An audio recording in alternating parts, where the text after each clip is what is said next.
Welcome back, D2 fans and aficionados, to another Diablo 2 world record commentary.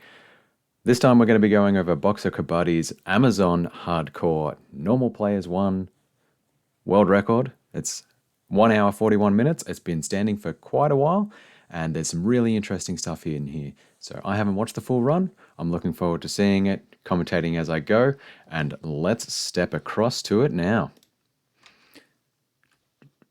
So as always, you can go check this out on YouTube yourself. As with many runs, the Amazon starts out by dropping her shield so she doesn't get caught in block frames.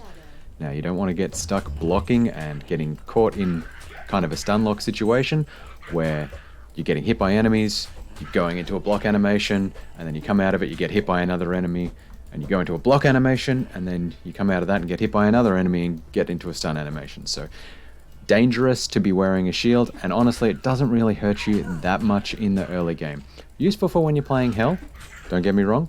The resistances it gives you is really helpful. The other attributes you can get from something like a Spirit Shield, for sure, worth investing in. But in speedruns, in the normal difficulty where you don't need to play for that much safety, it's better off just dropping it straight up. Grabs a stamina shrine out in the Blood Maw, which is super helpful. This way, a very annoying thing can happen in speedruns where, because stamina actually matters in early game Diablo, you get halfway across the Blood Maw and you run out of stamina and you kind of have to bounce back and forth between walking and running to try and keep moving with pace. To get a stamina shrine in the Blood Maw, that's kind of exactly the shrine you want, especially for an Amazon run.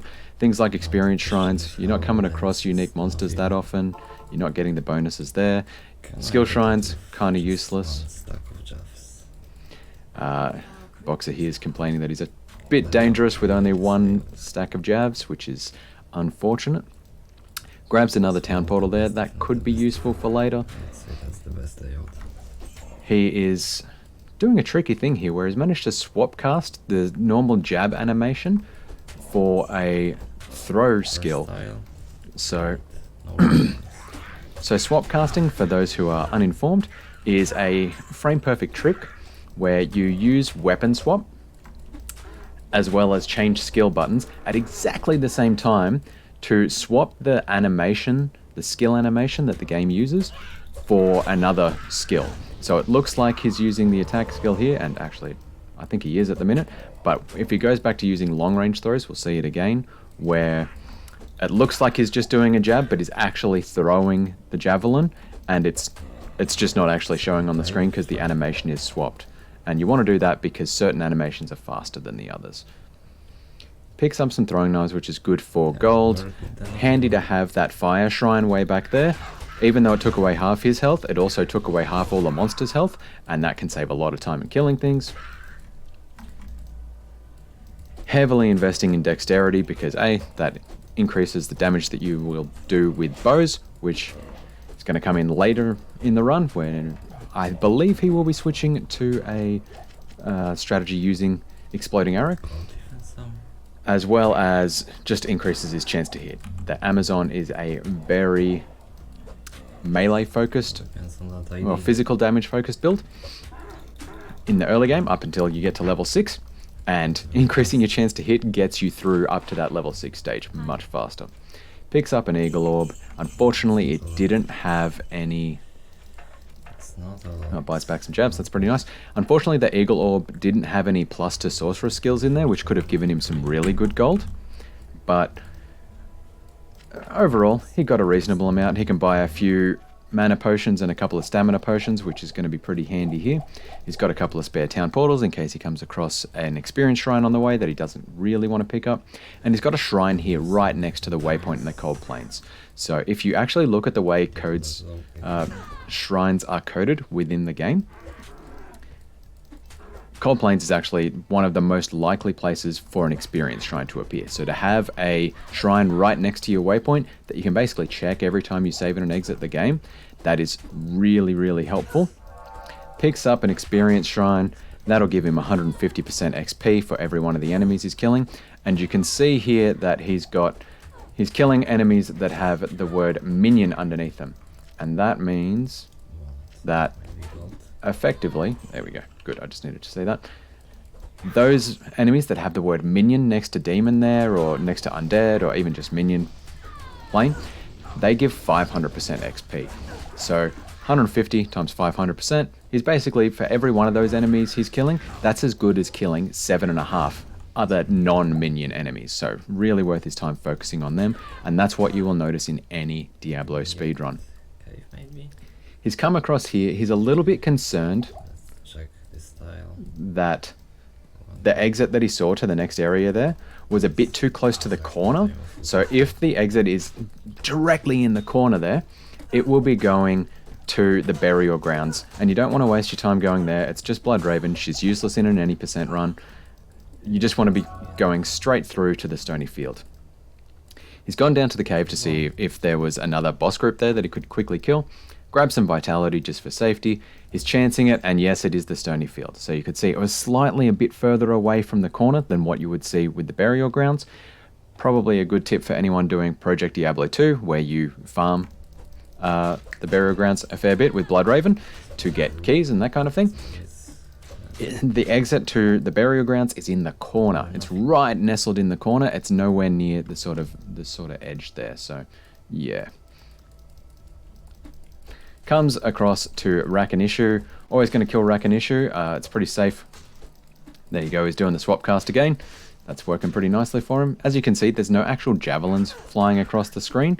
It's just looking like he's jabbing, but there are invisible javelins going across the screen because it is swap casted. So it kills Rakanishu because these are, again, minions. He's got the experience shrine. That's as good as killing probably about 30, 35 maybe individual carvers. So that's really, really good XP. Little bit of a long stony field, like had to run all the way around to get to the underground passage, but he's going all right there. Now we can see with this underground passage, here we go, that's the entrance tile. No, actually I've got that wrong. I've read that back to front. This is the entrance tile here, and it is forcing him to run this way. So the exit tile that he's going to run to is going to be capped off like that, and he's going to run in this way. Now, it might be that he actually runs in and there's like a little bit up, but the tile itself is going to have that blocking point there. So we would call this a straight through map. So we'll let him run through. I'll get rid of my markings off the screen, but just know this is what we call a straight map. So underground passage, you want to be running straight through as best you can. You don't want to be taking too many turns off. That's a little bit tricky to read. If you end up at level 2, you've taken a wrong turn, unfortunately, and it will be, I think off the top of my head, I think it's a left turn to the cave, maybe you're right, but definitely straight through on underground passage. That's the thing we need to remember. I'll be talking of a few different map directions as we get into the game. There's a few set areas in the game that have those kind of defined layouts. So as you can see here, it's come in and it's gone down and then up, and that was the end of the tile. So that's how I could tell it was a straight through map. He's got some fulminating potions to just assist with a tiny little bit of extra damage as he's fighting the misshapen here. Fulminating potions do have a slight amount of area effect damage, which is also useful, but they're pretty useless, and he just ran out of javelins. That is a really nice small chump. Res plus 10 to life. He's going to be keeping a hold of that for quite a while. He sells it! What? Oh, that hurts. That hurts. It was that low on gold that he just desperately needed the javelin. Oof. Oof. Oh, man. Well, Boxer, he's a pro. He knows how to dodge, so I guess he doesn't need that plus to life. Just needed the gold. Money hungry. So running through the dark wood, he's not going to explore this area too much. He's really just looking to get to the Black Marsh as quick as possible so he can start his tower runs. As you can see there at the bottom of the screen, he has input very nicely, as many runners do, on the Diablo interface application, the runes he's looking for. So he's looking for Tal F, which is, so these two here, which is stealth. He wants stealth because it gives, for the Amazon, faster hit recovery and faster run walk. Faster hit recovery means you're going to spend less time stun locked when you do get stun locked, and you can get out of dangerous situations more easily. Faster run walk just means you get through the maps quicker. It's really helpful in general for speedrunning and in general to just avoid enemies as well. Quick exit to the Tamo Highland drops a TP back at the bridge in the Black Marsh so we can get to the waypoint in the outer cloister and then go back to that town portal and look for the tower, which will have the Countess. Countess, for anyone who hasn't played for years and years and years, has a guaranteed drop of a rune. Goes up as high as Ral runes in normal, and that's why you see a lot of runners be doing this. If you get on Battle.net, you will be doing it yourself, trying to get some basic level gear to try and level yourself up. Countess, really, really helpful. May as well talk to that while I'm going at it here. Just quickly, I'll reference the outer cloister has, I think, 3 different set maps, and you can tell the way of the exit by that map tile. So we'll get back to that later when he continues on through to the barracks. But for the time being, oh, yep, very nice. Picks up a couple of really good items with staff mods on them. So the scepter and the wand, similar to staffs, likely to roll plus to skills or eagle orbs, as we saw earlier. And plus to skills means money. You get gold, means you can stock up a lot on mana potions and stamina potions in there. So, back to the Black Marsh. He's going to be running around looking for the tower and the waypoint because he'll be doing a few runs there. Found the tower, cool. We'll press on to find the waypoint. Hopefully it's a close one. It should be because it's a world record run, but we'll see how that plays out. Countess herself. Right, I was talking about drop rates. There's the waypoint. Very nice. Looking for shrines around there. He's got a couple, which is pretty nice. He's going to reset and look for an experience shrine to go through the tower. So I keep getting distracted, sorry. The Countess and dropping runes. The Countess will drop a rune in every item area. She can drop a maximum of 5 items. Some of that can be gold, some of it can be, you know, a ring, some of it can be also a thing called no drop, which means she doesn't drop anything at all. In the case where it rolls no drop, there is a special bonus attached to the Countess where she will drop a rune in place. So technically, if 4 out of those 5 item drops, maybe it's only 4. Anyway, if 4 out of those 5 item drops calculate to be or resolve to be no drop, she actually drops 4 runes, which is really, really helpful. Typically, you'll only see 1 to 2 runes drop. Very occasionally, you will see no runes drop. It's kind of upsetting, but yeah. So coming into the tower, quick tip on the tower. To get to the next level of the tower, it's a left turn. So he's been forced in that way. That's the end block. And so he's coming in that way, and it's a left turn, so he'll be coming up here and looking for that way for the end block that faces like that. Let me get rid of this.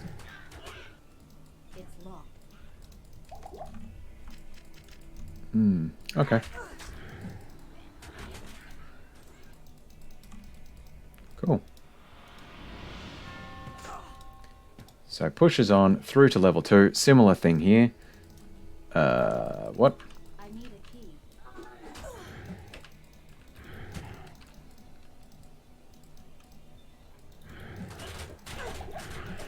Right.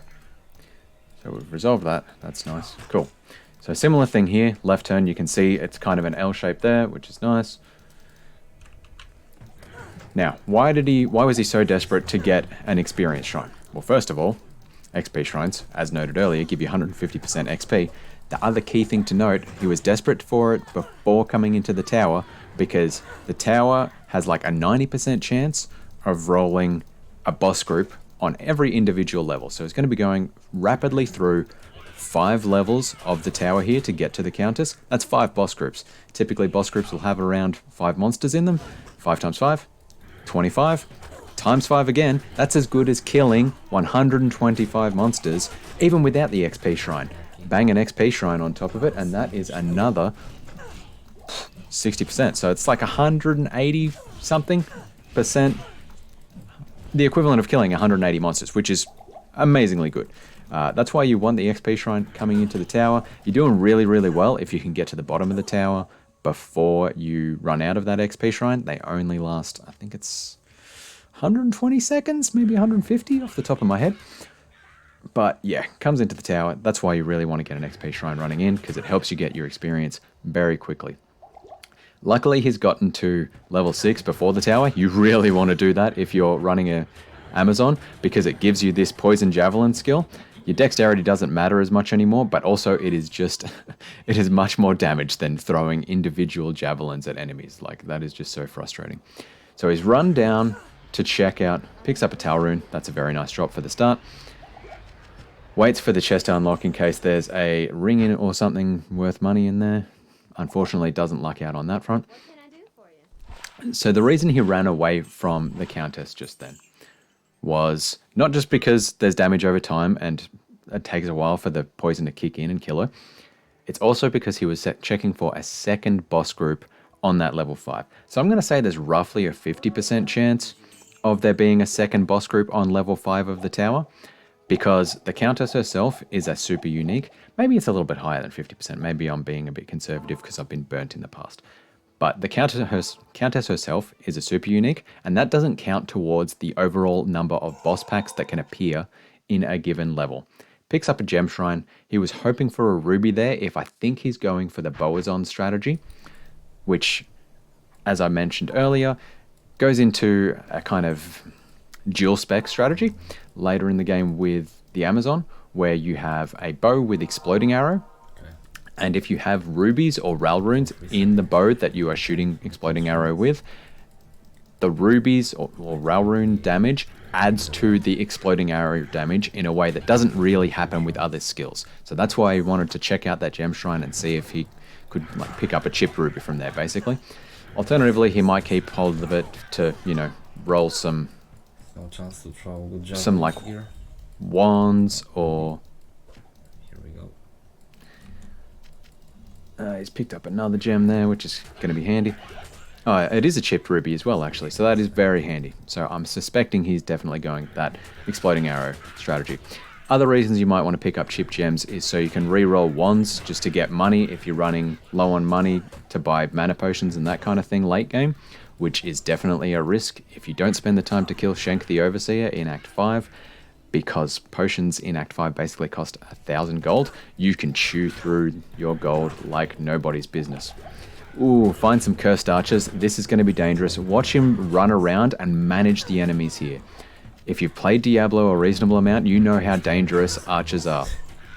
So you got to basically throw the javelin, run just far away enough for them to get the archers to move into the poison, and then keep running around and throwing another javelin, run, throw, as quickly as you can. Get away from that throwing movement, because otherwise you're going to get hit by those arrows and they are going to wreck you. Finds a pack of Champion Devilkin, which was nice. Unfortunately, not too many of them rolled. Luckily, there is an L shape here on this, where am I? On this corner of the map. So if you've got an L shape, that's similar to rolling a super unique. Sometimes you can get a second boss pack on a level of the tower, just because you've already rolled a boss pack and then you get to the L shape. Really, really helpful for leveling. Now there you go, he's found his second boss pack on level 5, as I alluded to earlier. It's funny that it wasn't there before. Normally these kind of boss pack formations are pretty static with the map tiles. So if you didn't have a second boss pack on level 5 the first time you ran it, it's pretty rare that you would get it the second time.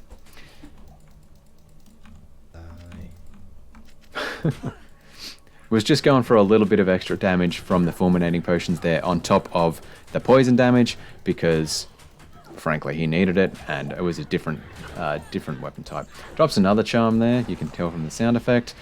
Neff and Eth. So I wonder if he'll go back and go for the tier. I doubt it. It's not really worth your time desperately hunting for Nadir, which is, where am I? These extra 2 runes down here, which I neglected to mention before. So Nadir is a rune word you put into a little bit of life. That's pretty nice. Nadir is a rune word you put into a helm, so you get a 2-slotted helm. Neftir, and it gives you Cloak of Shadows charges. So I think it's about 10 charges off the top of my head. And what that does is it stops enemies from using ranged attacks, including, it's especially useful in the Chaos Sanctuary, Nice. 3-socket bow. Very helpful. He can put multiple rubies in there. That's going to be really helpful for his exploding arrow. So, Neftir, Nadir, Cloak of Shadow charges, really useful in the Chaos Sanctuary because you can use it to, one, avoid the Venom Lords using Inferno on you, which is really dangerous.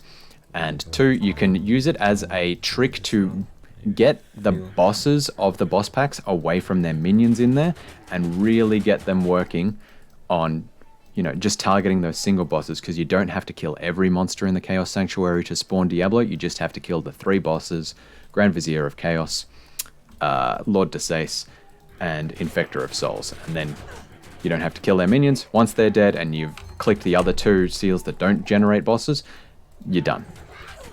Ignores the ring that dropped back there. I am surprised by that. At the same time, the Amazon's not a caster, and when you're picking up rings, the main stat you're looking for is +2 faster cast rate, because for most other classes that use spells instead of physical attacks, faster cast rate is going to get you through to a breakpoint and just get you attacking enemies faster, increase your damage per second that way, as well as make it more safe for you, because while you're casting, you're stuck in an animation and you can't run away. So FCR is what you're looking for. You don't need it on an Amazon because they're doing physical attacks, right?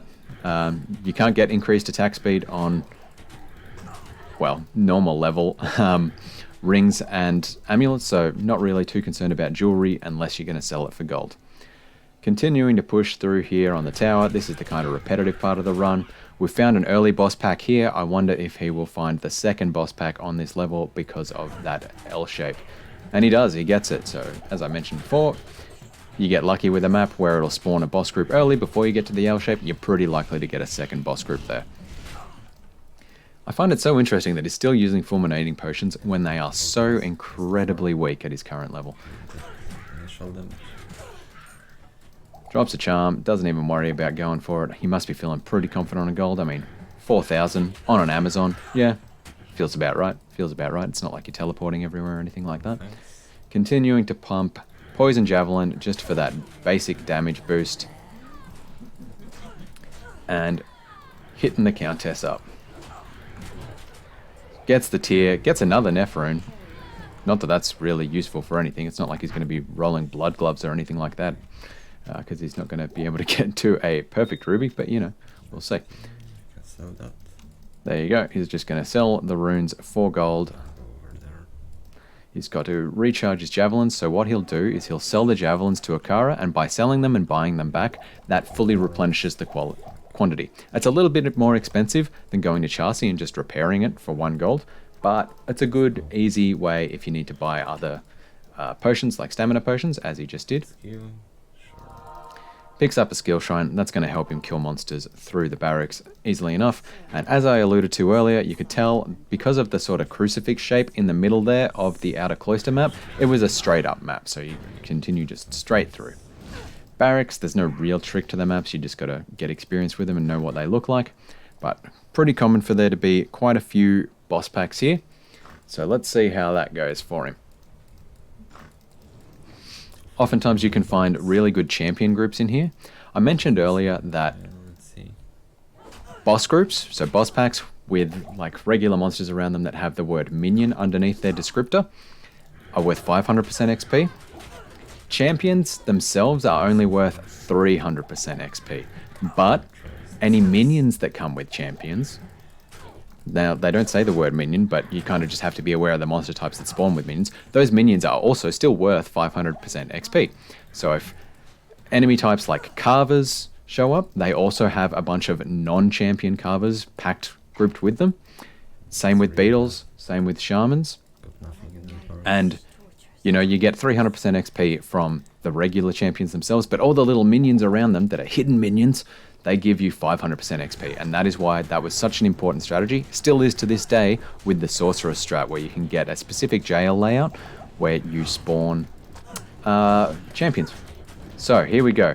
Jail. Here's another map that is a straight through map. So you can see up there, the tile forced him to exit that way. So the tile he's going to run to, it's going to force him to keep coming in this way to get to the next like stairs. Arrows somewhere. Same thing applies for JL level 2. JL level 3 is a left turn map, and it'll be the first left turn map we see, so I'll step you through how that kind of looks when we get there. So it's funny, there was a dog leg there, and that was the key thing. So he did have to turn left and then turn right to get to the straight through, but in the end, it's the matching of the end tile to the opening tile, and that's the important thing in navigating these maps. So once again, he's come in, it's black that way, he's going to come around this way and be looking up here for a tile that ends like that, right? Finds a, boss group of ghosts, specters, whatever, which is mildly annoying. An interesting thing to note with the Might Enchanted, gets some, very nice, he gets some faster run walk boots, that's pretty handy. Very interesting. Very interesting. Amazing. So you can see over there, that's the exit tile there. I'm really lucky in this attempt. So gets the gore foot, that's really, really helpful. Where was I going before? I've forgotten entirely. Oh well, let's just keep watching the run and enjoying it. So JL level 3, this is a left turn map. Where's my mouse? There it is. There. So he's come out this way, and boom, straight away, straight into the exit, left turn. So it's relative to how you came in, you turn. It's not like a north, south, east, west kind of direction. Okay. Comes back into the map. Going to check those shrines yet again. I told you right at the start, shrine right next to the waypoint. Very, very useful, especially in the cold plains. It's the most likely place for experienced shrines to roll. Checks the Black Marsh. Ooh, yeah, he's got a gem shrine. He's going to upgrade his ruby. Very, very nice. So now he's got a flawed ruby in there. That's going to increase his damage from exploding arrow when he specs across to that even more. Goes up to Chassis. I'm guessing he's going to repair his javelins. Yep. And buy some arrows ready to go on the exploding arrow. I'm guessing he's getting that ready for 1, being level 12 and actually being able to spec into it. But 2, he really wants to have that ready for Andariel. Andariel, the main boss of Act 1, is extra weak against fire, so it's negative 50 fire resistance, so any fire-based attacks on her are going to kill her faster. Faster killing, faster through the game. Continues to pump Poison Jav, saves an extra point for Exploding Arrow though, and we're now into the Catacombs. There we go, here we go, boom. There's a pack of champion shamans in here, and there's a whole bunch of just individual dark ones, right? You look at the dark ones, you can see they only say demon underneath them. They do not say minion, but they are technically classed as minions in the game, and they are 500% XP. The shamans themselves, because they say champion, they are only 300% XP, but still super helpful. Now he's being very technically proficient here. That is great gameplay. So he's throwing javelins, then quickly switching across to the bow to shoot that exploding arrow, because the exploding arrow has area of effect damage, and that will hurt the whole pack very quickly, while also those guys are hyperactive and running through all his poison, so he's getting 2 damage types at the same time. Catacombs. Let's talk about the maps in Catacombs. Level 1, level 3 can be huge time sucks. Now he's found the exit tile here, that's very nice. As you noted there's a lot of stuff to explore. Level 2, you want to be running it, you want to pick a direction. Oh, nice, he's found the waypoint straight away, so he knows where to go. So he started running clockwise, he started running this way, and then he's found the waypoint, and it's a right turn from the waypoint to the exit. So the waypoint tile is shaped like that, so the exit tile has to be shaped like that. So he's exploring the top side of the map now, because he knows that that's the most likely place for a exit tile that has that kind of cap on it, like that, right? Technically, to get that right turn exit, he could come out of the waypoint like that, then go down, then back, and then up, and it could be a sneaky hidden level down here, but fortunately for him, looks like he's found it right now. Boom, there we go, Catacombs level 3. So on level 2, you want to be running it clockwise, so you either find the exit first, or if you don't find the exit and you find the waypoint, you know exactly where the best place to explore for that exit is. Very handy hint, even in times when you're in hell and you're just farming Andariel and you've just done BattleNet and got a rush or whatever, and you're just farming Andariel to try and, get a SOJ or something like that. Busting out the dual skills. I love it. I love the dual tree. This is the thing that is great about the Amazon run, is it is both a Boazon and a Javazon. I love the Amazon run for that, and I hope you all appreciate it too. Stop throwing.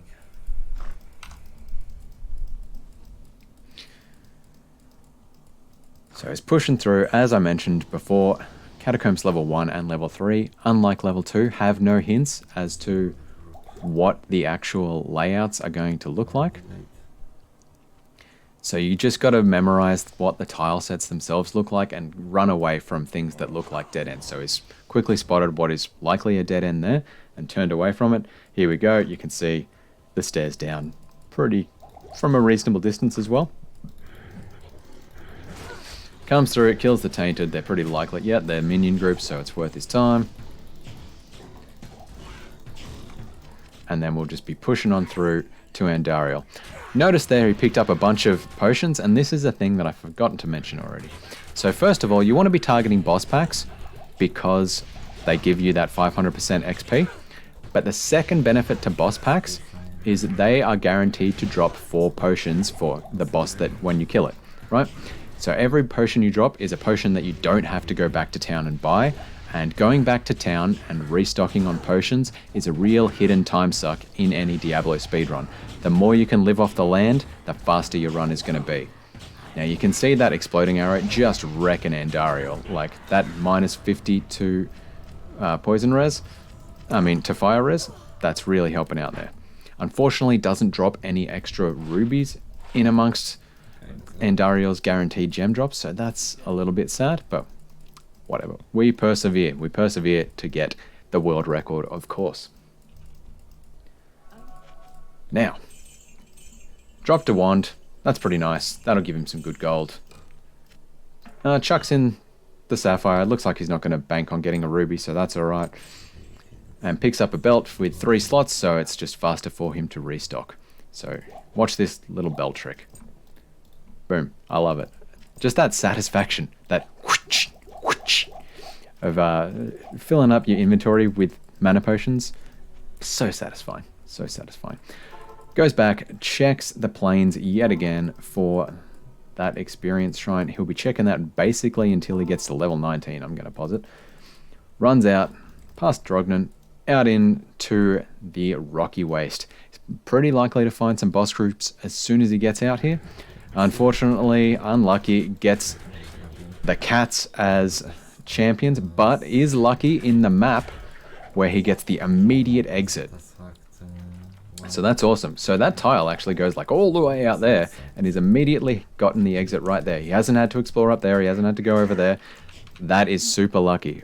With a Act 2, these kind of open desert plain maps, they can be a huge, huge time loss yet again. Just because they're such big tiles and there's only like 3 places where you can get an exit on them. So getting that fast exit saves you a lot of time of running across. Drops a small charm. He's still feeling confident on gold and his ability to play the game to not need resistances or plus to life or any of that junk. So just pushes on, looking for the exit. Unfortunately hasn't stumbled across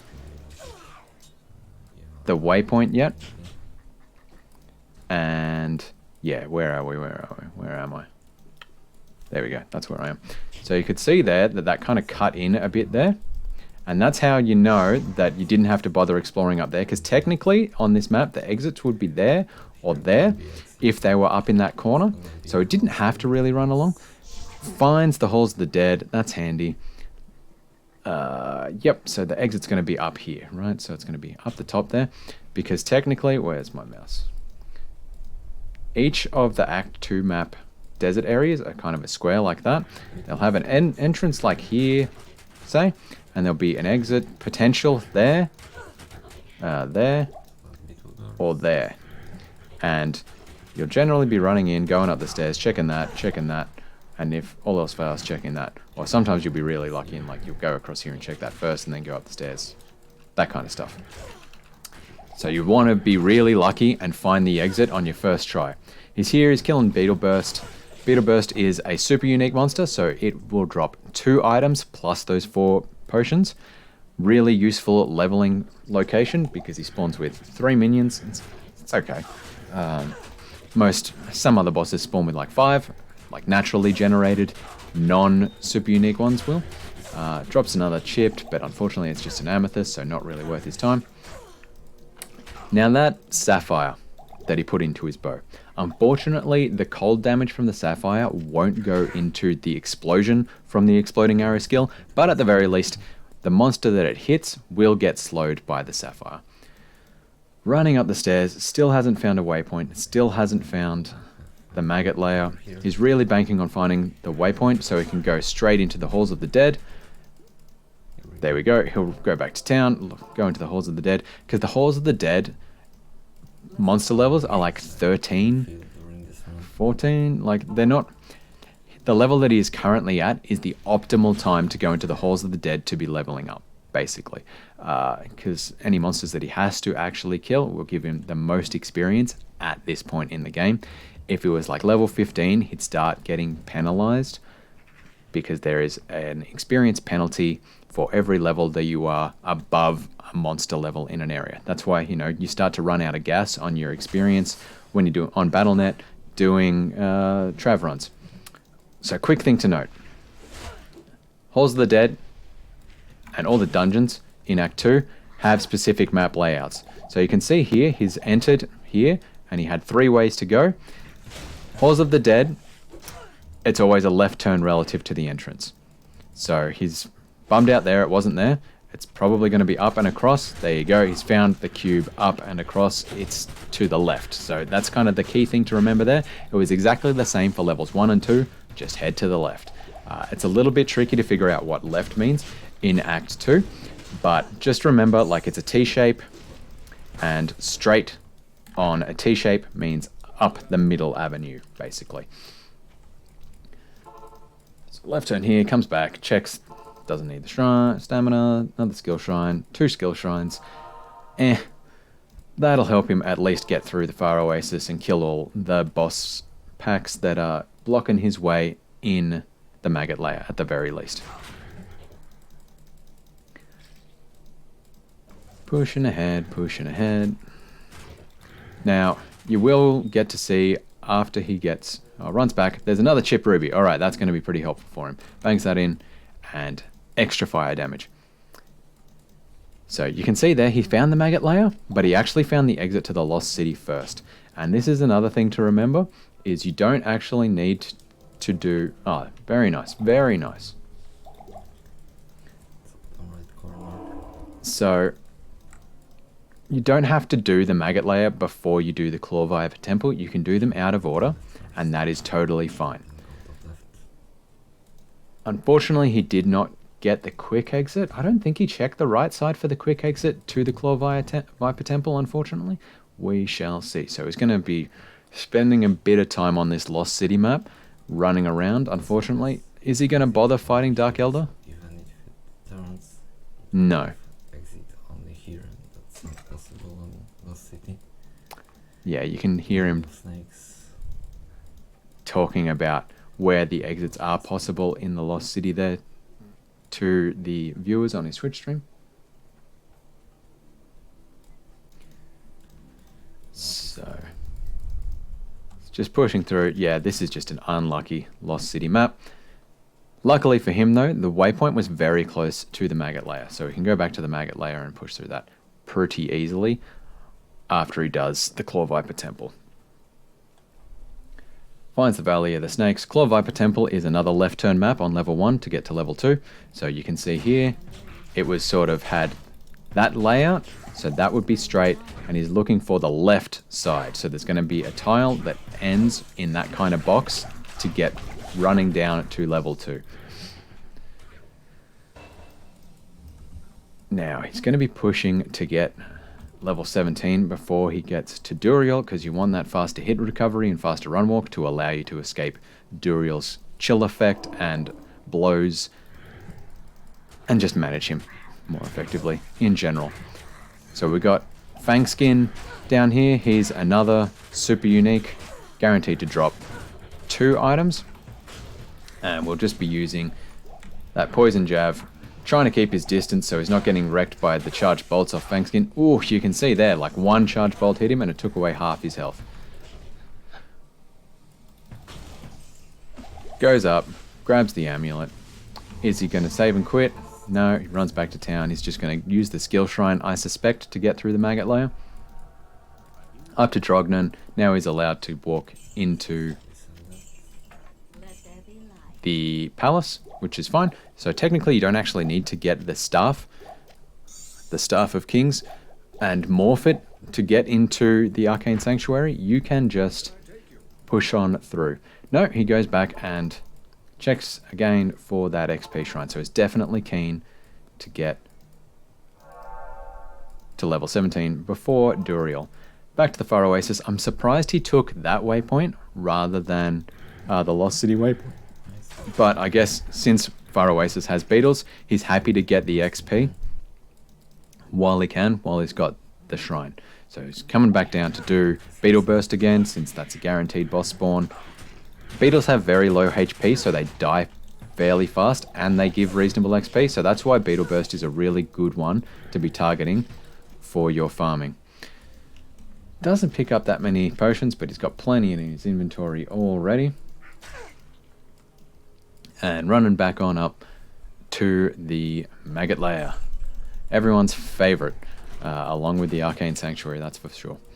So Maggot Lair is one of the very, very, very, very, very few maps that has a right turn.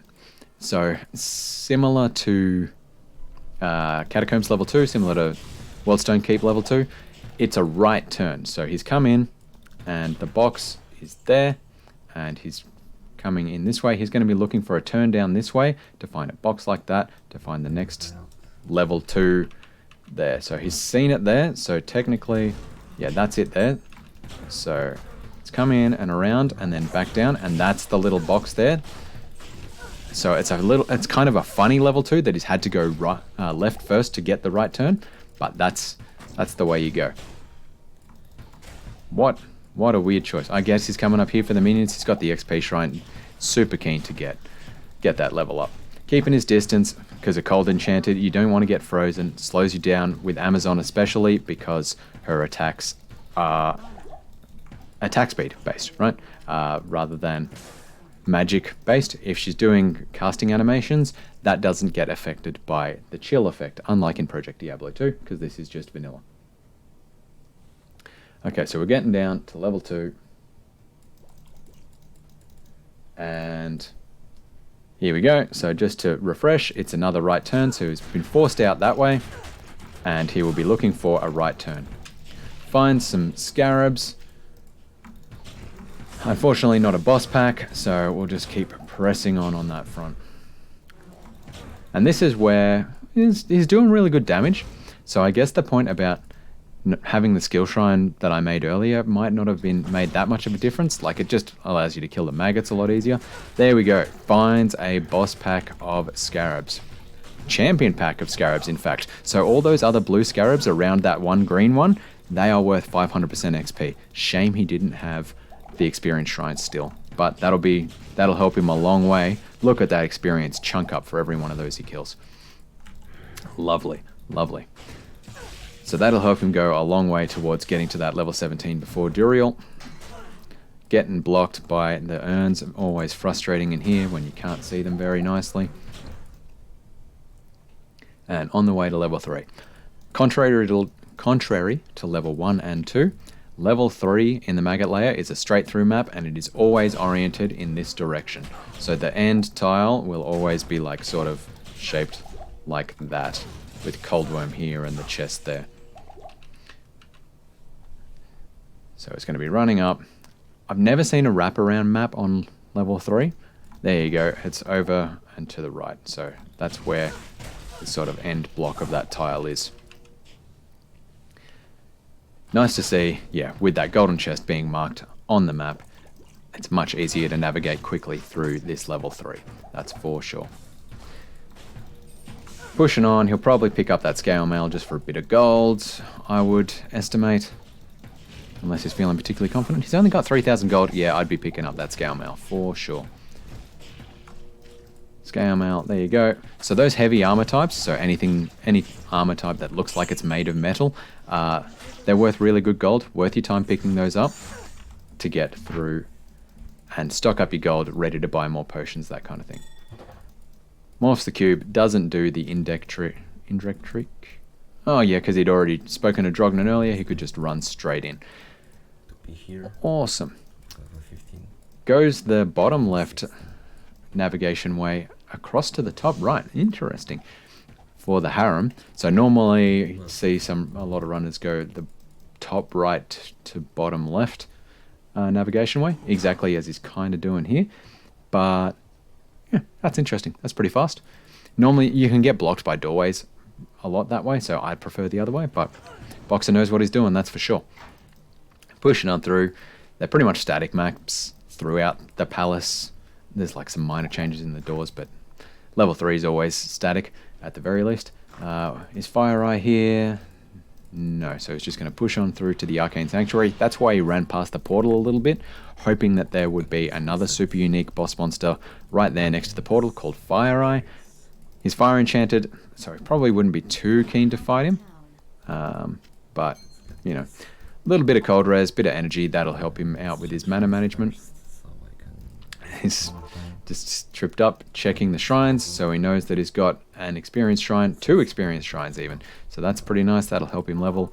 I wonder if he'll try and keep those until he gets past Duriel, or probably as he's going into Tal Rash's tomb, where he'll be hoping he has beetles and can get some really killer experience in there. And where am I? let's make stealth. So he's going to make stealth here, he's going to bug that on. You can tell he's running a little bit faster through town right now because there's a specific bug called the stealth bug, which gives you the benefits of faster run walk, even though you technically aren't the level able to use the stealth armor just yet. Arcane Sanctuary. So Arcane Sanctuary is laid out, whoa, that's not what I wanted to do, is laid out like this. And there is a 25% chance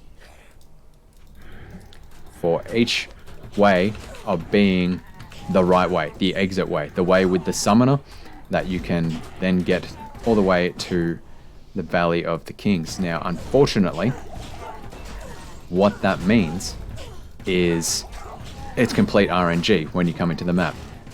People have done it. They've run hundreds and hundreds of thousands of simulations, getting the game to spawn maps and doing regression analysis between the different map sets to figure out, is there a way you can tell which way is going to be the exit in the Arcane Sanctuary?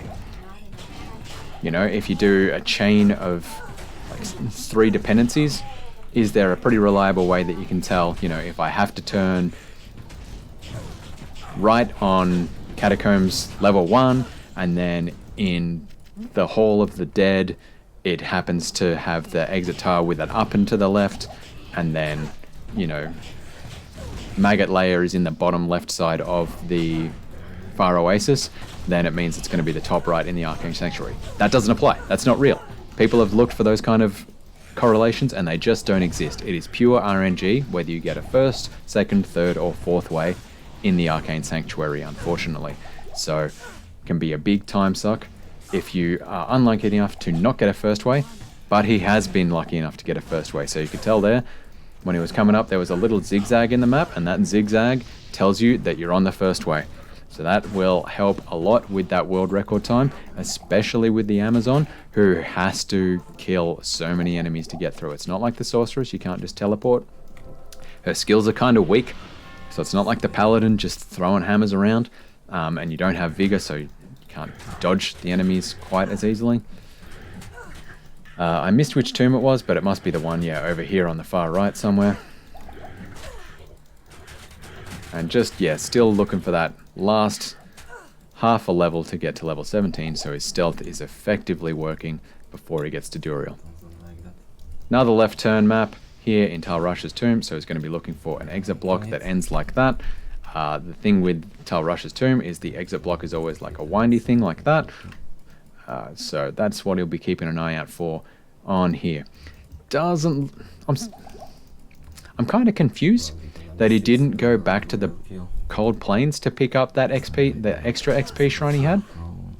especially when he was so keen to get to level 17 before Duriel.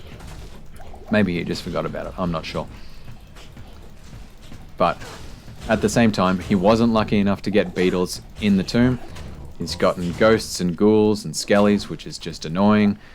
With the unravelers there, like with them just resurrecting enemies, you don't get experience from resurrected enemies. Picks up an XP shrine on the way, so you know that helps. But again, none of the enemy types in here have that greater damage. Oh, well, contrary to what I said before, there was no zigzag with this particular exit. Must be just a few of those. The majority of the map tiles, I would say. Now, by throwing the cube on the ground, the Staff of Kings will just be sitting loose in his inventory, ready to use when he gets to there. So what was I saying earlier? Right, he's got Ghoul Lords, he's got Spectres, and he's got Skeletons in here. Because it's got those Unravelers in there, the Resurrecty guys, like Radamant, that makes it super annoying, because all those enemy types are undead. If he ever kills a Ghoul Lord, the Unravelers are just going to resurrect them. Same with the Ghosts. So it's just, he really was unlucky there with that enemy type. He's going to go to the Far Oasis, I'm going to guess. Here, what does this go? Yep, to just try and get that last half level before Duriel, so he's ready to dodge. Finds a quick boss pack, that's pretty nice.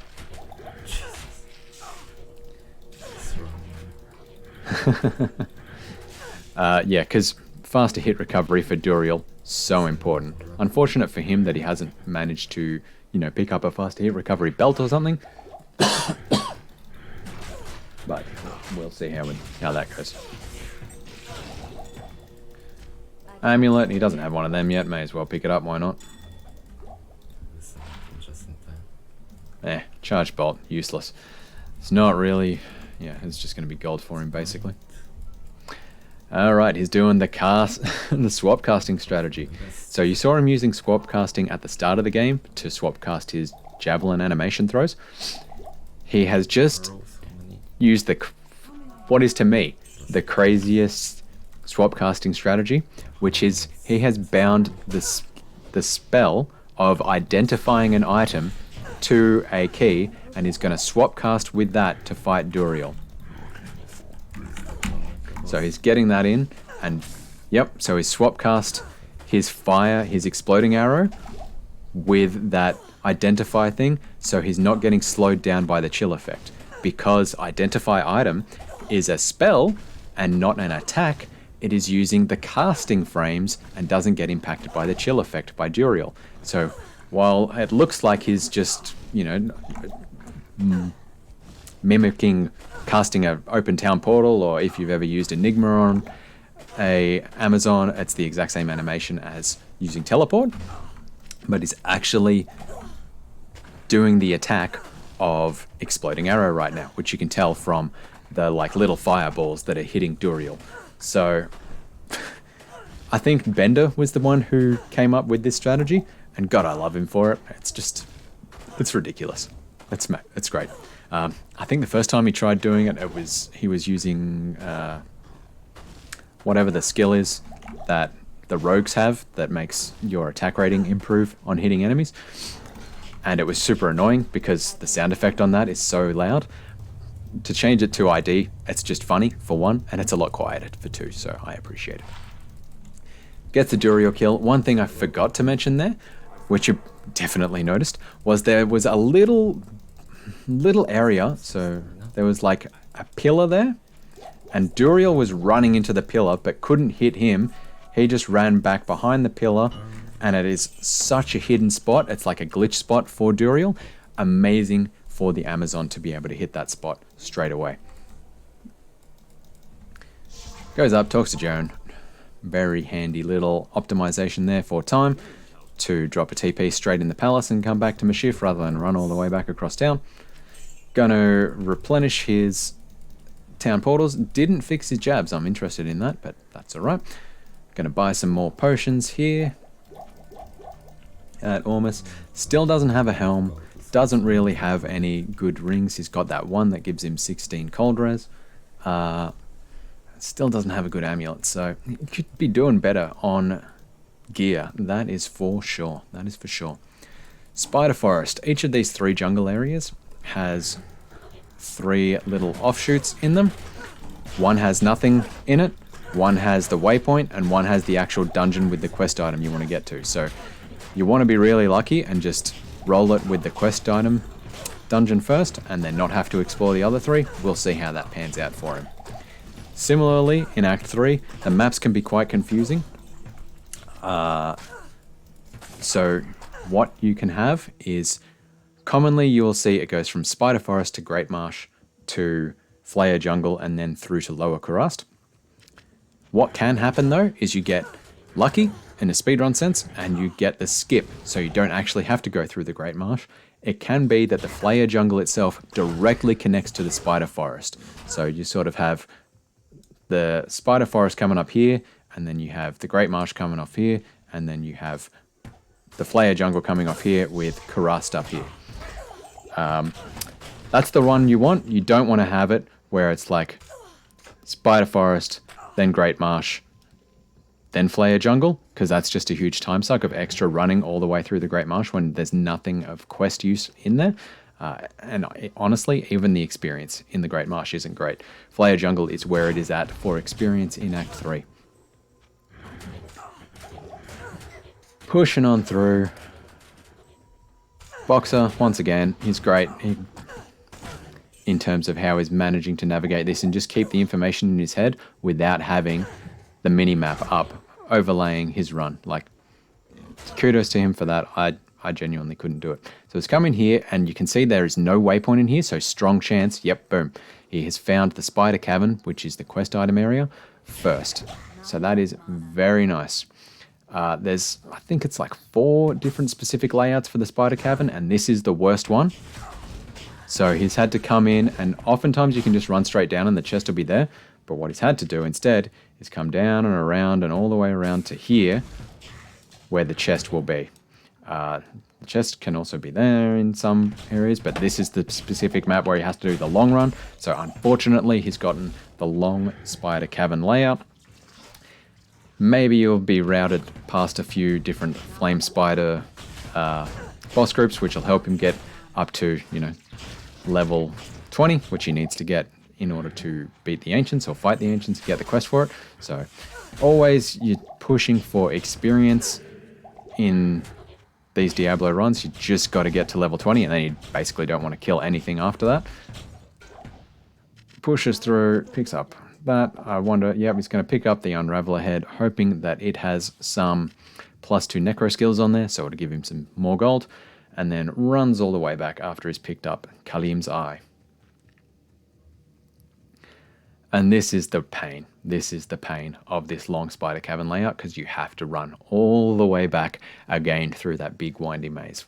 Just annoying, just annoying.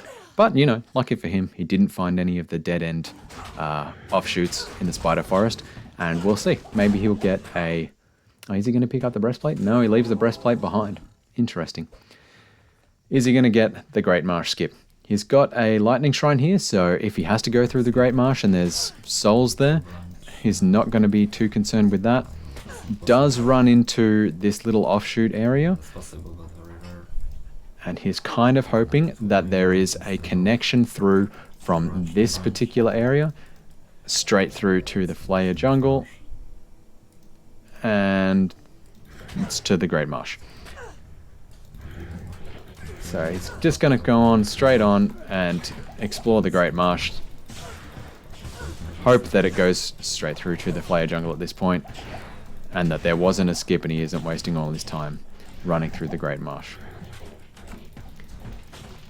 Killing these Hulks, because as you can see there's a minion group, so he's working his way on that. And yeah, so there you are, you got souls, very common spawn out here in the Great Marsh, and not sure, well, he's not really at any risk of being hurt by them because he's got that lightning shrine.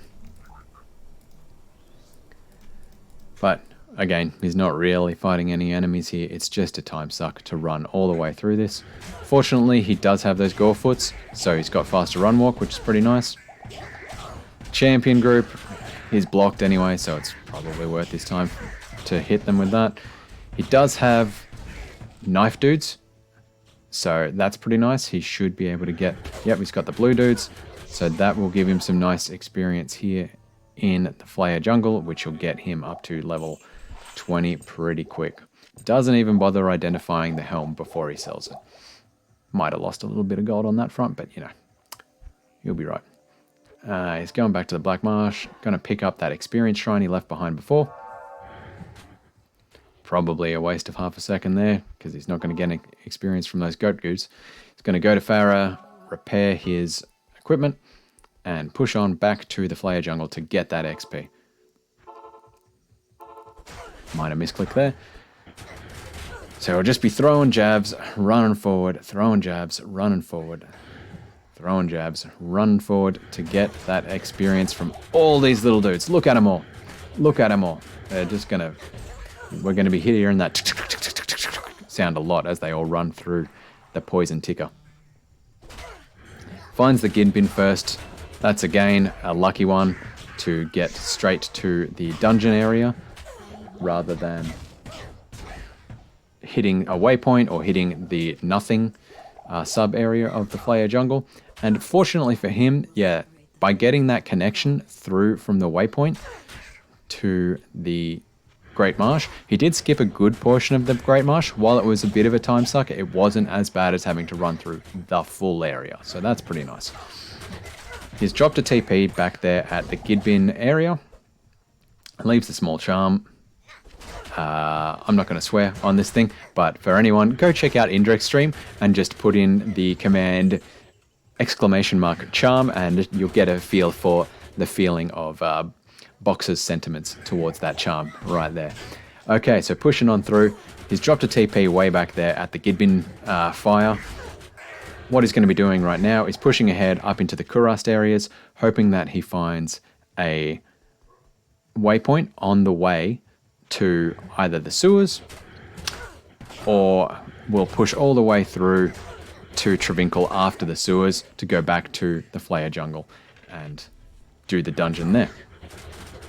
Once again, leaves that charm behind.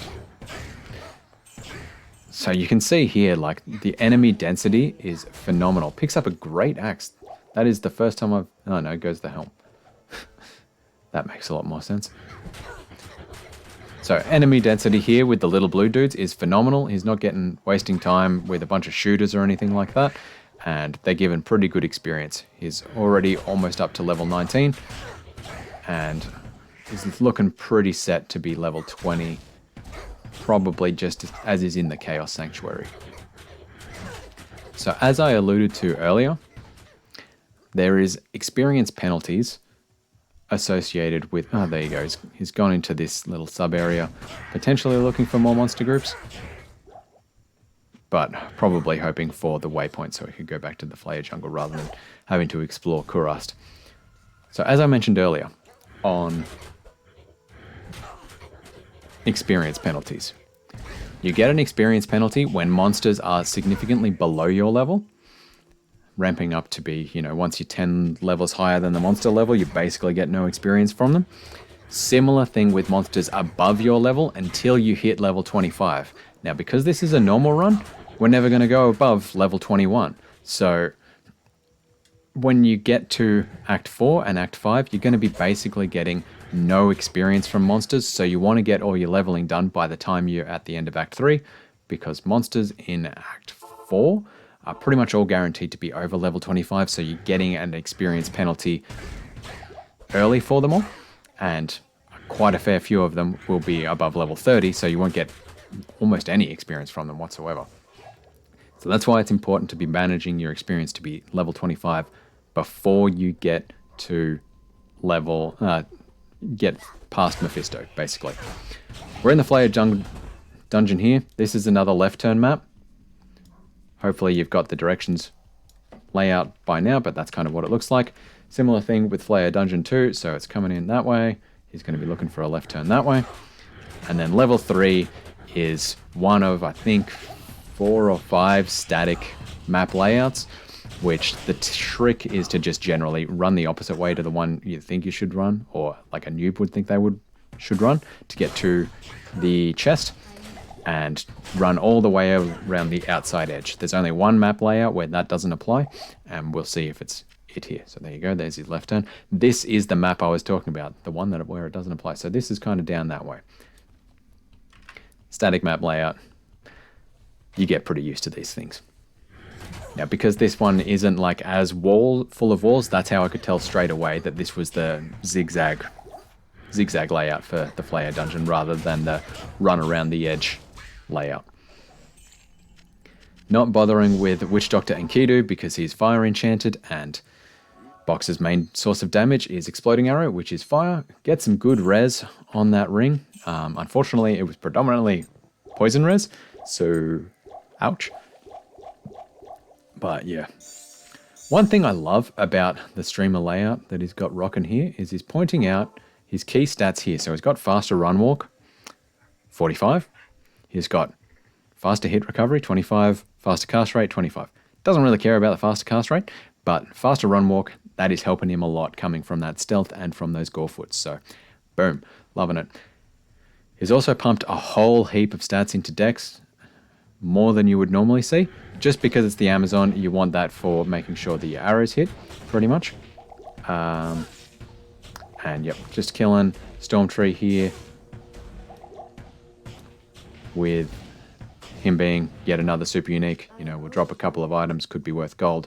Also just gives that 500% XP. Coming into Lower Kurast. Still looking for that last, you know, probably quarter of a level of experience. You still will gain some amount of experience in the Chaos Sanctuary, but it being an Amazon, oh yeah, I forgot that he got that tier rune as well. So there you go. He could have just not been searching those like little sub areas of the Flayer jungle. He could have just found that waypoint in Lower Kurast, and that would have been another minor optimization for him. But, oh well, he still get the world record for it. So yeah. Chaos Sanctuary. Why he'll be wanting to get levels before then, even though he will still get a minor degree of levels, probably I would expect for classes like the Necro, for classes like the Paladin, you would get about a quarter of a level running through, maybe to half a level running through Act 4. For the Amazon, you want to have that Nef tier. You want to have Cloak of Shadows cast, so you're only killing the bosses, so you're barely killing anything at all in Act 4 whatsoever. And that's why you want to get basically to level 20 by the time you're at the end of Act 3, because you're really going to be optimizing Act 4 for not killing anything at all. Sewers here is another one that is relatively... Oh, there you go. He found it straight away. So Sewers is another one like Catacombs level 2, like Wellstone Keep level 2, that you want to run clockwise. Whoa, I'm on the wrong screen here. Here we go. Because it has a... So you want to run it clockwise, because it has a specific trick to it, similar to Catacombs level 2, similar to Wellstone Keep level 2, which is if you find a golden chest in Sewers level 1, it's a right turn from the golden chest to the tile that has the exit to level 2. So his exit to level 2, exit was there, so the tile with the golden chest would have been like that. So if he managed to find the golden chest first, he would have known to turn back and look that way for the exit. Pushing on through to Upper Kurast rather. He's like, what's that, 75% of the way to level 20. Feeling pretty confident. And we'll just be pushing on through this. I wonder when he's going to respec. So he's got that respec from doing the den at the start of the game. He'll be switching across to being a Javazon pretty soon. There you go. I've called it at exactly the right time. Just abandons his gear on the ground, doesn't even bother selling it. Oh, the spite. The spite towards his former status as a Boazon. You can just feel it. So go and bang into Charge Strike and Power Strike. That's going to be a huge damage boost for him for single opponent damage.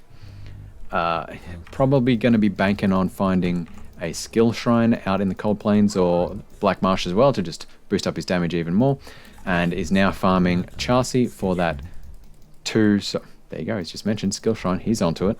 The rest of the run. Gets the One thing. 2 socket armor, Neff tier, he's ready to go with charges of Cloak of Shadows. That was that skill there. It's actually technically an assassin skill.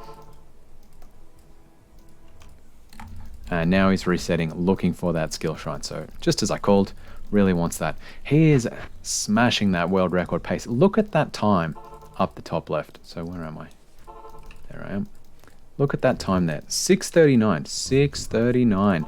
Ahead of world record by the time he killed Duriel. That was how good that swap casting was. That was how good those maps were with that early exit from the Rocky Waste. He had a rough time with the Lost City, but overall, like, absolutely smashing the time. Loving it. So there you go. That's also a useful time to use Cloak of Shadows to just isolate the boss there. I think that was Flamefinger from the rest of the council, because those guys, when they're using that red lightning attack, that is also a trigger to heal the other members of the council. So very useful to use Cloak of Shadows because it doesn't impact bosses. It doesn't impact boss monsters.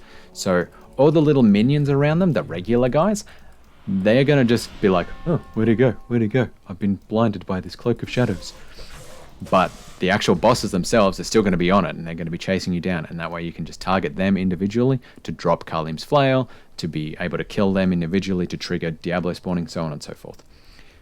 Durance of Hate, another left turn map. So boom, boom. That's the way that the cookie crumbles on that. Level 2 is a straight through map. If you turn left in level 2, you'll find the waypoint, and if you've already got the waypoint, because someone was kind enough rushing you through BattleNet to give you the waypoint, it's a left turn from the waypoint to the exit. So, shaped like that down there, it'll be shaped like that up here. There you go, bang, straight across map. Level 3 is a defined map tile. What he'll be doing his best to do here is to avoid dragging the council member. Oh, he's running behind him. Oof. Okay. Whew. I can breathe again. Picks up that skill shrine, going to kill Mephisto. That's going to help him. Skill shrines +2 to all skills. Incredibly helpful to have. Look at that go down. Boom, boom, boom. Drops a TP, ready for a quick escape to town in case he starts getting hit with dangerous levels of damage. Really banking on Mephisto not doing any charge bolt attacks here, which he does pull off. Picks up a bone shield. That's got pretty nice res on it. Well, 18 light res. That's going to be handy against Diablo. 6 fire res. Going to be moderately handy, I guess. And it's got a pretty good block rate, like blocking animation speed. So it's not going to slow you down and be less likely to leave you trapped in that blocking stun lock that I talked to at the very, very start of the game. So running out here to the outer steps, gets the quick exit. Gee, I'm seeing a lot of this on these world record runs, that basically you're getting the quick exit. So, where am I? There. Straight away, getting an exit from the outer steps into the Plains of Despair. Seems to be a real trend with these normal speed runs to be getting that speed. He's still 3 minutes 44 ahead of the world record out of Mephisto, so he lost about 3 minutes in that Act 3. Probably because he didn't get the Great Marsh skip, I'm going to posit. But yeah, and he gets a quick exit to the City of the Damned as well. Fantastic. Yeah, so you can spend a lot of time running around, similar to Act 2, looking in the corners of each of those two maps to get the right exit that you're looking for. Hasn't found a quick exit to the River of Flame in the City of the Damned though, so if you've watched my previous commentaries, we did find pretty quick exits on there, and I've spoken to how much time you can sink just running aimlessly around the City of the Damned looking for that exit. This is where it's paying out. So all in all, he explored half the map. That hurts. That's not nearly as bad as some of the old world records used to be, where you'd get to the City of the Damned and almost do a full explore of the City of the Damned to just find the exit there. So things are definitely getting optimized these days.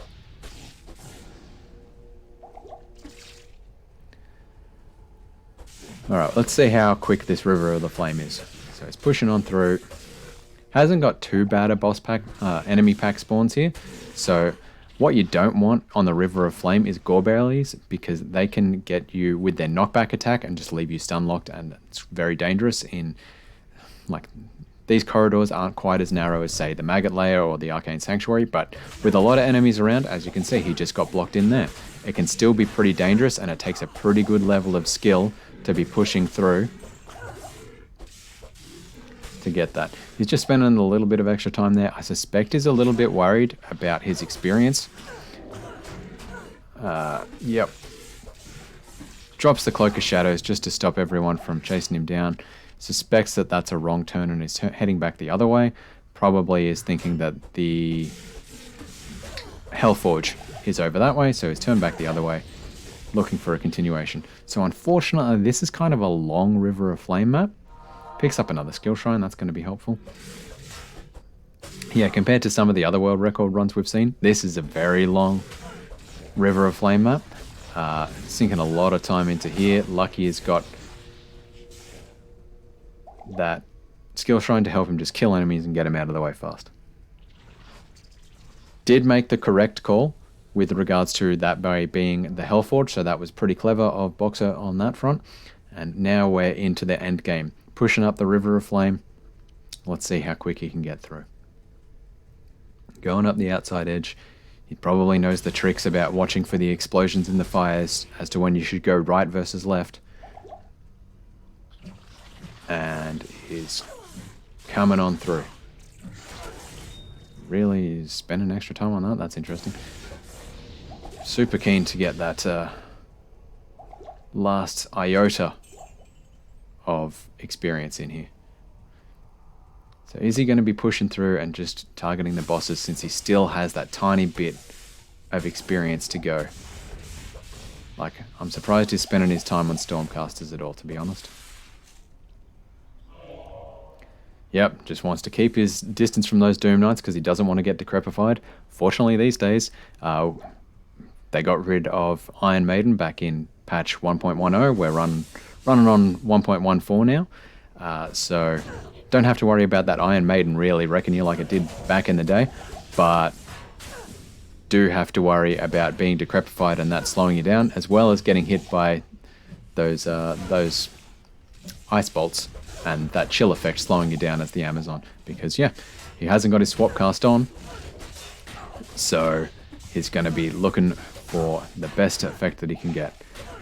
I'm also going to suspect here he will use like a swap cast trick to get far casting going in his fight against Diablo, and probably against Infector of Souls here as well, since he's got that nice little like wrap around there. So Infector will spawn over here. I suspect he's going to stand up there and just far cast throwing javelins at Infector of Souls to kill him remotely, and then just run around there. Sells the ring that he got, whatever, worth the sacrifice. Needed the gold. Oh my gosh, he is desperately poor. Whoo! Yeah, that's, I noticed he was leaving a lot of monsters behind. There you go. Uses Cloak of Shadows to just lure Infector out. We'll pick up that Thul rune for that gold especially, since he's so desperately poor on gold. Yeah, I noticed he was leaving a lot of breastplates on the ground. He was leaving a lot of those charms behind, as I made several comments to. And that's coming to bite his gold stash at the minute, but he's going to pull it through. Oh, yep, a lot of enemies there blocking the way. That's frustrating. Uses that Cloak of Shadows yet again to avoid. So Cloak of Shadows nicely stops a lot of ranged attacks. Unfortunately, not really working on the Doom Knights here, but yeah. So he's got Decrepified there. His mass. Oh, ouch. Had Decrepify and the Cold of Chill effect on him. That was danger zone right there. So luckily managed to get away before that hurt him too bad. Oh, it's risky. This is so risky in hardcore. Oh, can you imagine watching this live? Pressure would be on for sure. Alright, just killing the Knights to make sure that he's got a clean run at Lord Desace. That was a bit of a time sink as well. That's rough. That's going to cost him a little bit of his lead that he had. I'm not sure what the benchmark against the old world record was, but it's probably an opportunity for someone to catch up on him a bit here in, yeah, this Act 4 with that very long River of Flame and with this kind of rough setup around Lord Desace. We'll see how we go. So there you go, he does the Cloak of Shadows. He's still got guys coming at him. He's not doing the Farcast trick, and he's spending a lot of time killing these Doom Knights. That's rough. Oh, looks like he is. Yeah, he's Farcasting. So he's Farcasting Charged Bolt. Picks up Catherine's Mask. That'll give him some res, I guess. That's handy. Or he'll probably sell it. Because everything I say that will give him res, he tends to sell. This is like my trend with doing commentaries on hardcore. No one plays it safe anymore. I'm so out of date. Lot of bad guys there. Alright, he really wants to just... Whoo! Yeah, that's a lot of bad guys. Yeah, yep. If someone's targeting getting the world record right now, which I know a few people are running on trying to catch up this, I've seen... Yep, there you go. See, told you. Told you. Who cares about the res when you got charged as the Cloak of Shadows? I think I have enough for Merc. Damn it. So, yeah. I need that mid shield. What's he doing? He's selling stuff for money. He's getting a Merc to help him out a bit, just as like, he's saying meat shield. He needed a meat shield. So just someone to tank the enemy damage while he gets to work on killing the bosses. Get out of the way. Get out of the way. There you go.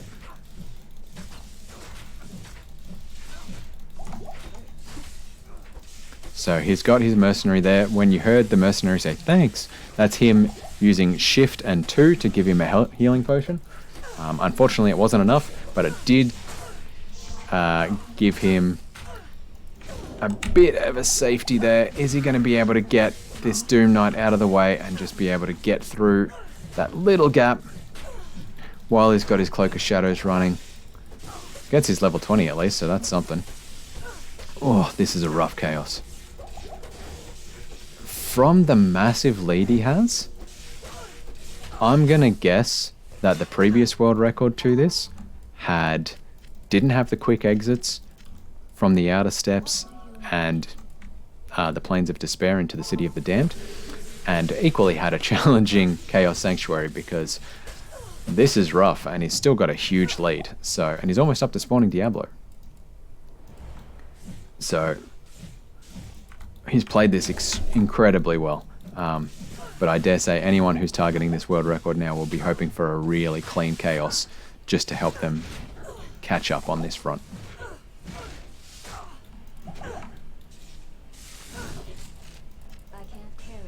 Breastplate's going to be worth a bit of gold. As I said earlier, you want to be picking up... No, he just leaves it behind. There you go. He's making the right decision now. Any armors that look like they're made of metal are worth good gold. It's basically the key thing to remember there. What's he going to do? Skill Shrine, of course. Forgot about those. That's going to help him a lot with Diablo.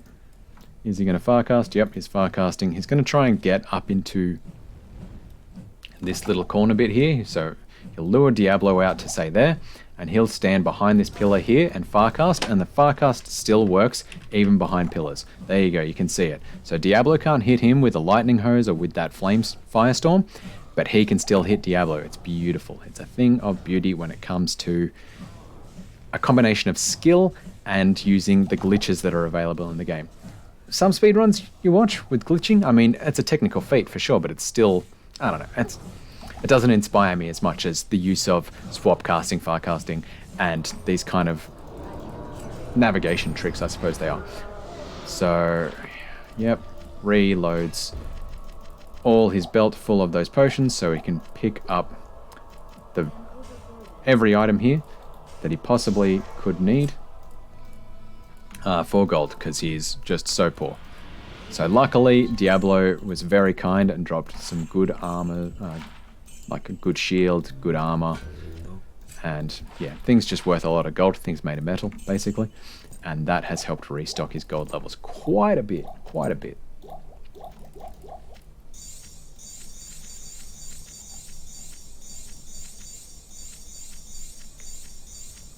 So he's just filling his potion full of, filling his cube full of potions, ready to take that all the way through Act 5, basically. So he never has to buy potions in Act 5, he would be hoping. Probably will, but we'll see. Lucky. Just checking for javelins, just in case there was like +1 to jav skills there. Worth a shot. I mean, can't fault him for it, that's for sure.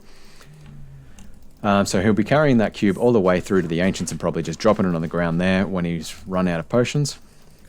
He's level 20. He doesn't want to be killing anyone now. He was just checking how many charges of Cloak of Shadows he had left. Would love to have that on wave 4.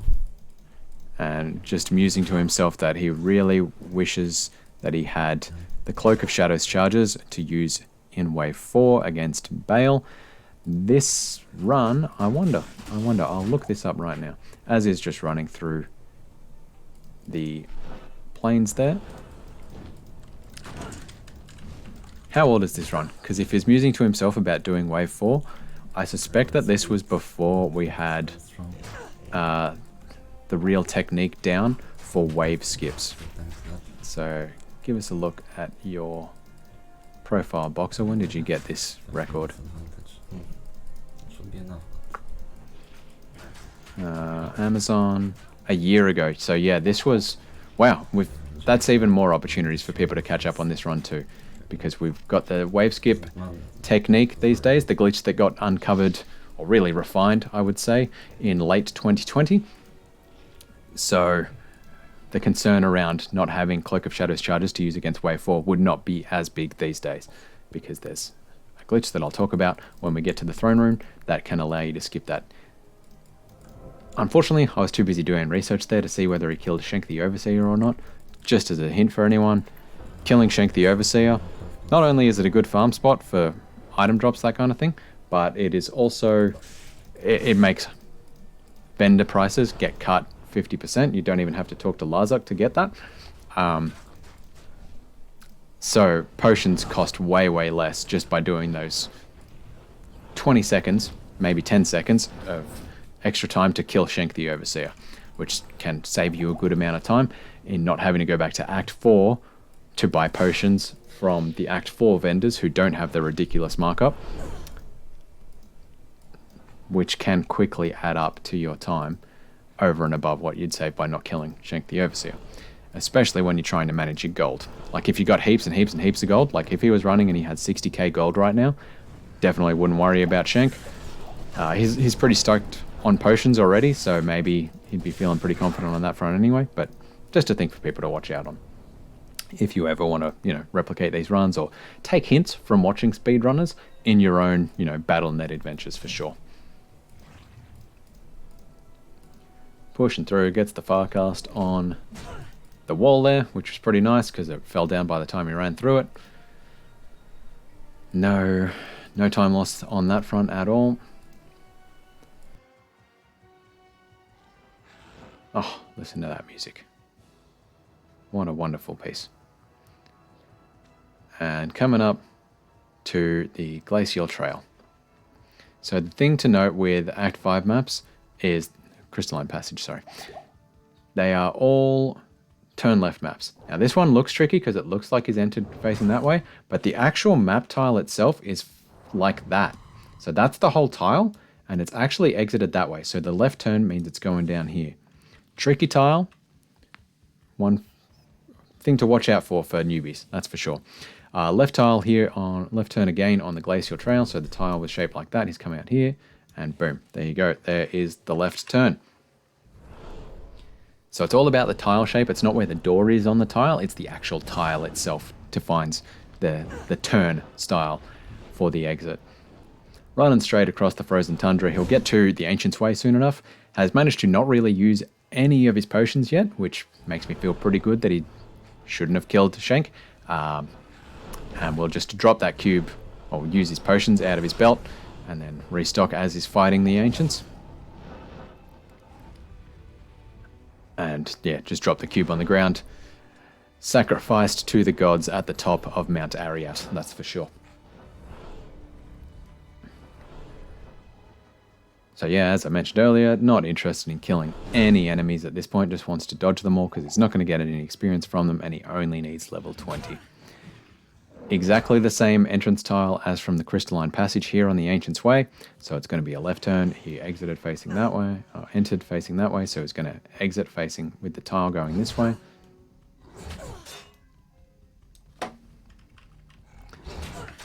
Gets Death Lords, which is painful, and yep, luckily manages to walk his way around those guys to get them trapped behind other enemies because they'd gotten a couple of hits off on him, and that meant that they run extra fast behind him, so they're really hard to lose once you get hit once. There you go.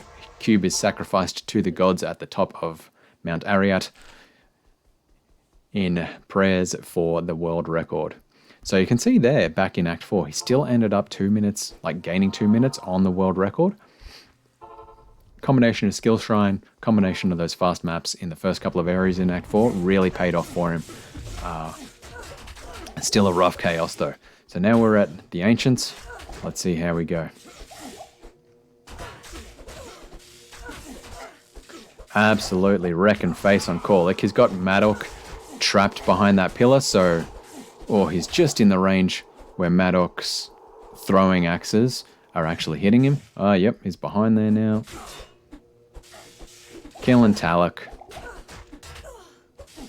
You kind of want Talak to be against a wall, so that way he can't use the whirlwind attack on you, but he's kind of just being lucky here in that, yeah, he's only getting a couple of it, because, gee, you can spend a long time with Talak just whirlwinding you over and over again and just wrecking face.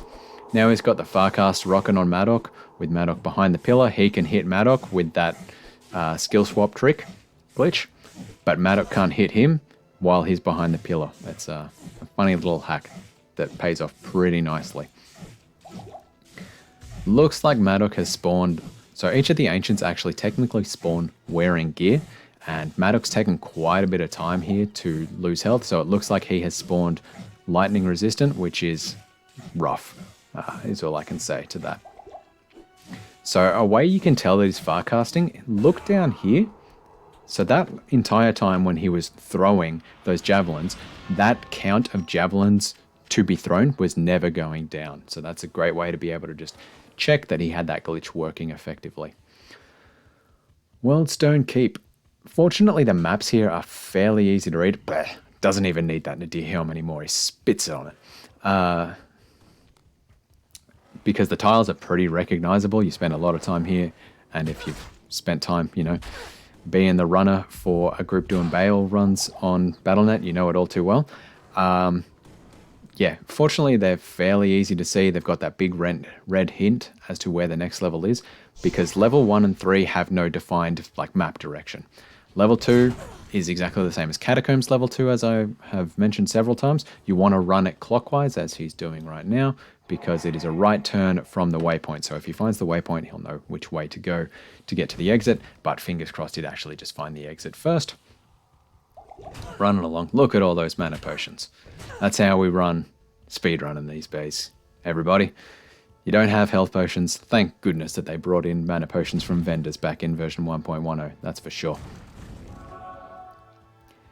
Here we go. He's got the waypoint. Oof. Oof. It is a long way from a right turn from that waypoint. That was a long run down to that. So it's going to be... I really hope that he dropped a TP just as he came into level 2, that's for sure. We'll go up for a quick time hack there. Yep, that's a nice little hack. Instead of going back to the waypoint, just go through the portal that Tyrael opened for you, and it puts you right in the spot. So yes, he did leave a TP as he came into Worldstone Keep level 2. Very, very clever trick there. So great work on that front boxer. Saved him running back through all that map. Especially where monsters might have been chasing you and they could be blocking the way now. That's why you want to drop a TP straight up as you get into level 2. Just on the off chance that you don't find the exit first and you do find the waypoint. Alright, he's spotted that that was likely to be the double crucifix shape up there, so suspects it was a dead end. Running back the other way and hoping to get to the Throne of Destruction pretty quick. Here we go.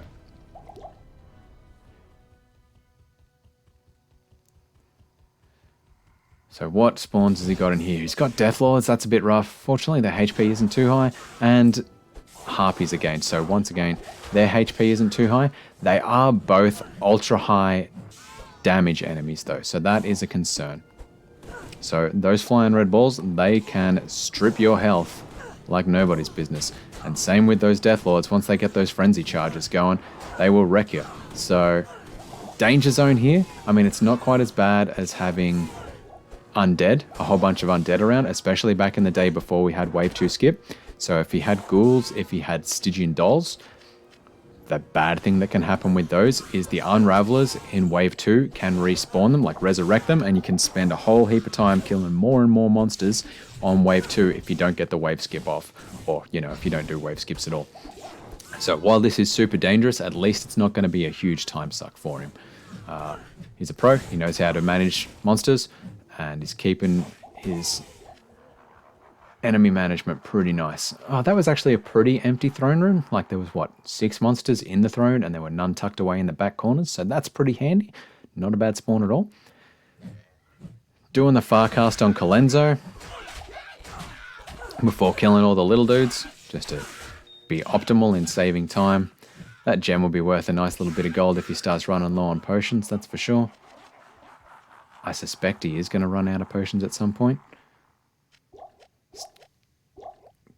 Yep, he's got his swap cast working with the ID scroll again.